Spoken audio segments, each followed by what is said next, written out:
Sir, കേരളത്തിലാകമാനം സാധാരണക്കാരായ ലക്ഷക്കണക്കിന് തൊഴിലുറപ്പ് തൊഴിലാളികൾ അനുഭവിക്കുന്ന സങ്കടകരമായ തൊഴിൽ പ്രശ്നങ്ങൾ ഞാൻ ഈ സഭയുടെ ശ്രദ്ധയിൽ കൊണ്ടുവരികയാണ്. സർ, ഈ ശ്രദ്ധ ക്ഷണിക്കൽ നോട്ടീസ് കൊടുത്തതിന് ശേഷം ഇന്നത്തെ മാതൃഭൂമി പത്രത്തിൽ തൊഴിലുറപ്പിൽ കൊഴിഞ്ഞുപോക്ക് കാരണം തേടി കേരളം എന്ന വാർത്ത വന്നിരിക്കുകയാണ്. സർ, ഈ വർഷം മാത്രം 1,86,000 തൊഴിലുറപ്പ് തൊഴിലാളികൾ ഈ മേഖലയിൽ നിന്നും കൊഴിഞ്ഞുപോയതാണ് കണക്കുകൾ പറയുന്നത്. കുറഞ്ഞ വേതനവും കേന്ദ്രത്തിൻ്റെ കടുത്ത നിബന്ധനകളുമാണ് സർ ഇതിന് കാരണമായി പറയുന്നത്.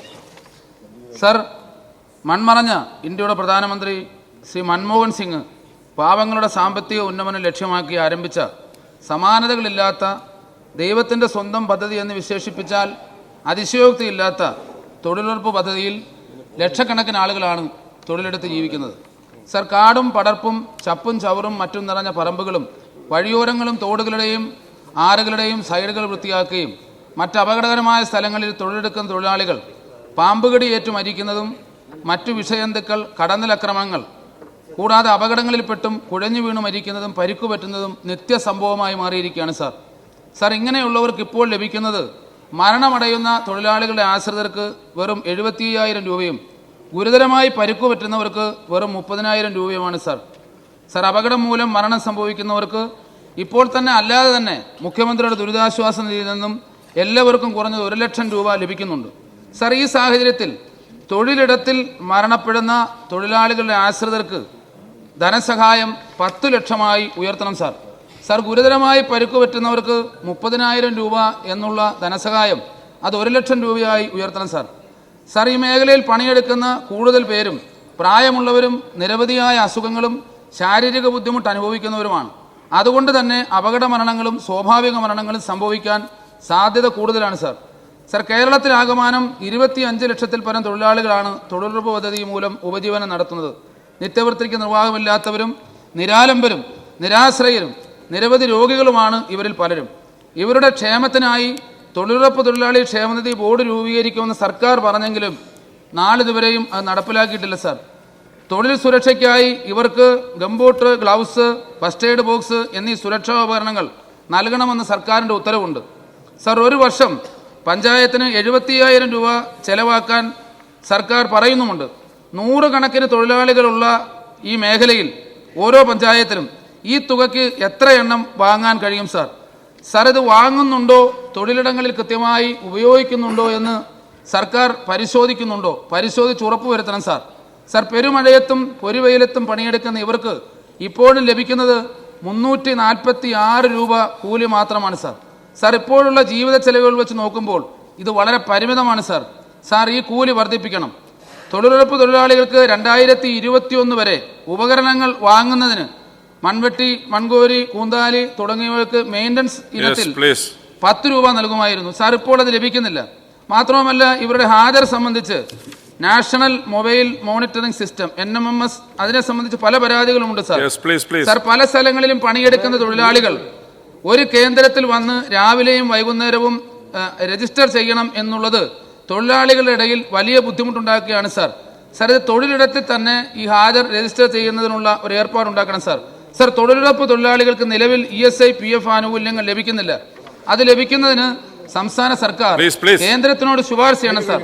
സർ, 100 ദിനം തൊഴിലുറപ്പ് നൽകുന്ന ഈ പദ്ധതിയിൽ പകുതി ദിനങ്ങൾ പോലും പഞ്ചായത്തിന് നൽകുവാൻ സാധിക്കുന്നില്ല. സർ, ഇത് കാർഷിക മേഖലയിലും മൃഗസംരക്ഷണം, കന്നുകാലി വളർത്തൽ മേഖലയിലും ഇവരുടെ സേവനം ലഭ്യമാക്കി തൊഴിൽ ദിനങ്ങൾ വർദ്ധിപ്പിക്കുന്നതിന് സർക്കാർ നടപടി എടുക്കണം. സർ, പാമ്പുകടിയേറ്റും അപകടങ്ങളിൽപ്പെട്ട് മരണം വരുന്ന തൊഴിലാളികളുടെ എണ്ണം ദിനംപ്രതി കൂടി വരുന്ന സാഹചര്യത്തിൽ സർക്കാർ വിഹിതവും തൊഴിലാളിയുടെ വിഹിതവും ഉൾപ്പെടുത്തിക്കൊണ്ട് ഒരു സമഗ്ര ഇൻഷുറൻസ് പദ്ധതി കൊണ്ടുവരേണ്ടതുൾപ്പെടെയുള്ള തൊഴിലുറപ്പ് തൊഴിലാളികളുടെ സങ്കടകരമായ ജീവിതം ഈ സഭയുടെ ശ്രദ്ധയിൽ കൊണ്ടുവരികയാണ്. ബഹുമാനപ്പെട്ട പാർലമെന്ററി എക്സൈസ് തൊഴിൽ വകുപ്പ് മന്ത്രി, പാർലമെന്ററി എക്സൈസ് മന്ത്രി.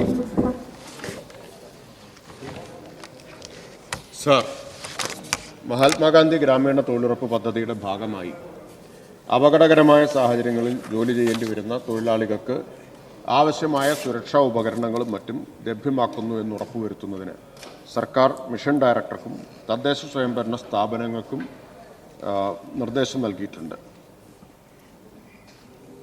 അതുപ്രകാരം തൊഴിലാളികൾക്ക് സുരക്ഷാ ഉപകരണങ്ങളായ ഗംബൂട്ട്, കയ്യുറ എന്നിവ നൽകേണ്ടത് അതത് ഗ്രാമപഞ്ചായത്തിൻ്റെ ചുമതലയാണ്. ഇതിനാവശ്യമായ തുക ഗ്രാമപഞ്ചായത്തിൻ്റെ തനത് ഫണ്ടിൽ നിന്നോ സംസ്ഥാന മിഷന്റെ മുൻകൂർ അനുമതിയോടെ പദ്ധതിയുടെ ഭരണച്ചെലവിൽ നിന്നോ ചെലവഴിക്കാനും സർക്കാർ അനുമതി നൽകിയിട്ടുണ്ട്. തൊഴിലാളികൾക്ക് പ്രവൃത്തിയുടെ ഭാഗമായിട്ടുണ്ടാകുന്ന അപകടത്തെ തുടർന്ന് മരണമോ സ്ഥിരമായ അംഗവൈകല്യമോ ഉണ്ടാകുന്ന പക്ഷം സഹായം നൽകേണ്ടതിനെ സംബന്ധിച്ച് മഹാത്മാഗാന്ധി ദേശീയ ഗ്രാമീണ തൊഴിലുറപ്പ് നിയമത്തിൻ്റെ പട്ടിക 2 വ്യവസ്ഥ ചെയ്തിട്ടുണ്ട്. തൊഴിലാളികൾക്ക് നൽകേണ്ട സഹായങ്ങൾ സംബന്ധിച്ച് സർക്കാർ 5/2/2021 DD 2/252/2020 തദ്ദേശ സ്വയംഭരണ വകുപ്പ് നമ്പർ സർക്കുലറിൽ വ്യക്തമായ നിർദ്ദേശങ്ങൾ പുറപ്പെടുവിച്ചിട്ടുണ്ട്. ഇത് പ്രകാരം പ്രവൃത്തി സമയത്ത് മൃഗങ്ങൾ, ജീവികൾ എന്നിവ മൂലം അപകടങ്ങളോ തുടർന്ന് മരണങ്ങളോ ഉണ്ടാകുന്ന സാഹചര്യത്തിൽ തൊഴിലാളികൾക്ക് നൽകേണ്ട ചികിത്സ ഉൾപ്പെടെയുള്ള ആനുകൂല്യങ്ങൾ വ്യക്തമാക്കിയിട്ടുണ്ട്. പ്രവൃത്തിയിൽ ഏർപ്പെട്ടിരിക്കുമ്പോൾ തൊഴിലാളികൾക്ക് അപകട മരണമോ സ്ഥായിയായ അംഗവൈകല്യമോ സംഭവിക്കുന്ന പക്ഷം ഇയാളുടെ നിയമപരമായിട്ടുള്ള അവകാശികൾക്ക് എക്സ്ഗ്രേഷ്യ ഇനത്തിൽ 75,000 രൂപ നൽകി വരുന്നു. കേന്ദ്ര സർക്കാരിൻ്റെ പരിഷ്കരിച്ച ആനുവൽ മാസ്റ്റർ സർക്കുലർ പ്രകാരം തൊഴിൽ വേളയിൽ മരണം, സ്ഥായിയായ അംഗവൈകല്യം എന്നിവ സംഭവിക്കുന്ന പക്ഷം തൊഴിലാളികൾക്ക് പ്രധാനമന്ത്രി സുരക്ഷാ ബീമാ യോജന പ്രകാരമുള്ള 2 ലക്ഷം രൂപ നൽകാൻ വ്യവസ്ഥയുണ്ട്.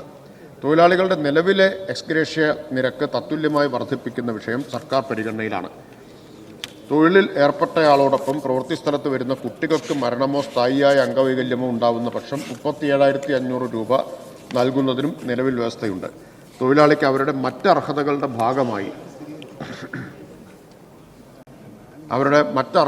ഭാഗമായി സർക്കാർ വകുപ്പുകൾ മുഖേന ആനുകൂല്യം ലഭ്യമാക്കുന്നതിന് ഇത് തടസ്സമാകുന്നുമില്ല. പ്രവൃത്തി സ്ഥലത്ത് വെച്ചുണ്ടാകുന്ന അപകടങ്ങളുടെ ഭാഗമായി പൂർണ്ണമായും സൗജന്യമായി തന്നെ ചികിത്സ നൽകി വരുന്നുണ്ട്. കൂടാതെ അപകടത്തിൽപ്പെടുന്ന തൊഴിലാളികൾക്ക് പ്രസ്തുത ദിനത്തിൽ മുഴുവൻ വേതനവും നൽകുന്നതും അടുത്ത ദിവസം മുതൽ തൊഴിലാളി തൊഴിൽ ഡിമാൻഡ് ചെയ്തിരുന്ന ദിവസം വരെ വേതനത്തിൻ്റെ പകുതി തുക കണക്കാക്കി അനുവദിച്ചു നൽകുകയും ചെയ്യുന്നു. തൊഴിലുറപ്പ് തൊഴിലാളികളുടെ ക്ഷേമത്തിനായി സംസ്ഥാന സർക്കാർ ഇന്ത്യയുടെ ചരിത്രത്തിലാദ്യമായി തൊഴിലുറപ്പ് തൊഴിലാളി ക്ഷേമനിധി ബോർഡ് രൂപീകരിച്ചിട്ടുണ്ട്. അത് കേരളം മാത്രം ചെയ്തിട്ടുള്ളൊരു കാര്യമാണ്. കേരള തൊഴിലുറപ്പ് തൊഴിലാളി ക്ഷേമനിധി പദ്ധതി 2023 പ്രകാരം നിധിയിലെ ഒരംഗം അസുഖം മൂലമോ അപകടം മൂലമോ മരണപ്പെട്ടാൽ ആദ്യ 3 വർഷത്തെ അംഗത്വ കാലയളവിനുള്ളിൽ 5,000 രൂപയും ശേഷം ഉള്ള ഓരോ വർഷത്തെ അംഗത്വ കാലയളവിനും 1,000 രൂപ വീതവും രണ്ടും കൂടി പരമാവധി 20,000 രൂപ അംഗത്തിൻ്റെ കുടുംബത്തിന് സഹായം ലഭിക്കും. തൊഴിലുറപ്പ് തൊഴിലാളികളുടെ ചികിത്സാ സഹായമായി പരമാവധി 10,000 രൂപ ക്ഷേമനിധിയിൽ നിന്ന് നൽകാൻ കഴിയുന്നതാണ്. തൊഴിലുറപ്പ് തൊഴിലാളികൾക്ക് ക്ഷേമനിധി രജിസ്ട്രേഷൻ ആരംഭിക്കുന്നതിനുള്ള നടപടികൾ പുരോഗതിയിലാണ്. സർ, ഈ തൊഴിലുറപ്പ് തൊഴിലാളികളുടെ സർ തൊഴിലുറപ്പ് തൊഴിലാളികളുടെ എണ്ണത്തിൽ കൊഴിഞ്ഞുപോക്ക് അതിന്റെ കാരണം തേടി സർവേക്ക് സോഷ്യൽ ഓഡിറ്റ് വിഭാഗം റിസോഴ്സ് പേഴ്സൺമാരെ സർക്കാർ ചുമതലപ്പെടുത്തി എന്നറിയാൻ കഴിഞ്ഞു. ഇത് ശരിയാണോ സർ? സർ, ബഹുമാനപ്പെട്ട അംഗം നേരത്തെ കൊഴിഞ്ഞുപോക്കിനെ സംബന്ധിച്ച് ഇന്ന് വന്ന മാതൃഭൂമി വാർത്ത പരാമർശിക്കുകയുണ്ടായി. അതിൽ തന്നെ ആ കൊഴിഞ്ഞുപോക്കിലേക്ക് നയിച്ച സാഹചര്യങ്ങളെക്കുറിച്ചും പറയുന്നുണ്ട്. പ്രധാനമായും കേന്ദ്രത്തിൻ്റെ നിബന്ധനകളാണ്. NMMSൻ്റെ കാര്യം അദ്ദേഹം ഇവിടെ പറഞ്ഞു. അപ്പം അത്തരത്തിലുള്ള നിബന്ധനകൾ കേന്ദ്ര ഗവൺമെൻറ് തുടർച്ചയായി അടിച്ചേൽപ്പിച്ചുകൊണ്ടിരിക്കുകയാണ്.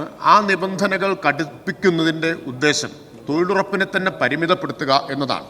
ഇപ്പോൾ കേന്ദ്ര ഗവൺമെൻറ് വളരെ ആസൂത്രിതമായിട്ടുള്ള ഒരു ആക്രമണം ഈ തൊഴിലുറപ്പ് പദ്ധതിക്കെതിരെ നടത്തുന്നു. അതിൻ്റെ ഏറ്റവും വലിയൊരു ഉദാഹരണമാണ് ഈ വർഷത്തെ യൂണിയൻ ബജറ്റിലും കഴിഞ്ഞ വർഷത്തെ അതേ തുക മാത്രമാണ് തൊഴിലുറപ്പിന് നീക്കിവെച്ചിട്ടുള്ളത്. ഒരു നയാ പൈസയുടെ വർധനവില്ല. റിയൽ ടൈംസിൽ ഇൻഫ്ലേഷൻ്റെ റേറ്റ് കൂടി കണക്കിലെടുത്താൽ റിയൽ ടൈംസിൽ കുറയുകയാണ് ചെയ്തിട്ടുള്ളത് എന്ന് നമുക്ക് കാണാൻ കഴിയും. അപ്പോൾ ഈ കേന്ദ്ര നടപടികളാണ്. പിന്നെ വേതനം കാലാനുസൃതമായിട്ട് വർദ്ധിപ്പിക്കാത്തത് തുടങ്ങിയിട്ടുള്ള കേന്ദ്ര നടപടികളാണ് ഈ തൊഴിലുറപ്പിലെ തൊഴിലാളികൾ കൊഴിഞ്ഞു പോകുന്നതിന് കാരണമായി തീരുന്നത്. ഇപ്പം 100 ദിവസം തൊഴിൽ കൊടുക്കുന്നതിൻ്റെ കാര്യം പറഞ്ഞു.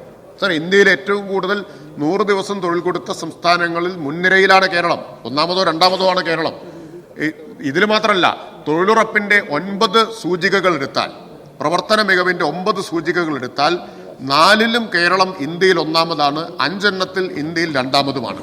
അപ്പോൾ കാര്യക്ഷമമായിട്ടാണ് നമ്മൾ നടപ്പാക്കുന്നത്. പക്ഷേ കേന്ദ്രത്തിൻ്റെ സമീപനം തൊഴിലുറപ്പിനെ എങ്ങനെയെങ്കിലും ഇല്ലാതാക്കുക എന്ന സമീപനമാണ്. അത് സൃഷ്ടിക്കുന്ന വെല്ലുവിളികളുണ്ട്. അതുകൊണ്ടാണ് ഇപ്പോൾ നമ്മൾ തീരുമാനമെടുത്തത് ഇത് സോഷ്യൽ ഓഡിറ്റിൽ ഇന്ത്യയിൽ ഒന്നാമതാണ് കേരളം എന്ന് പറഞ്ഞാൽ 100% സോഷ്യൽ ഓഡിറ്റ് പഞ്ചായത്ത് തലത്തിൽ നടത്തുന്ന ഏക സംസ്ഥാനം കേരളമാണ്. രണ്ടാമത് നിൽക്കുന്ന സംസ്ഥാനം കേരളത്തിൻ്റെ വളരെ പിന്നിൽ 60%-ത്തിൽ അല്പം മാത്രം കൂടുതലാണുള്ളത്. അപ്പോൾ നമ്മളത് പരിശോധിക്കാൻ തീരുമാനിച്ചിട്ടുണ്ട് എന്ന കാര്യം ബഹുമാനപ്പെട്ട അംഗത്തെ അറിയിക്കുകയാണ്.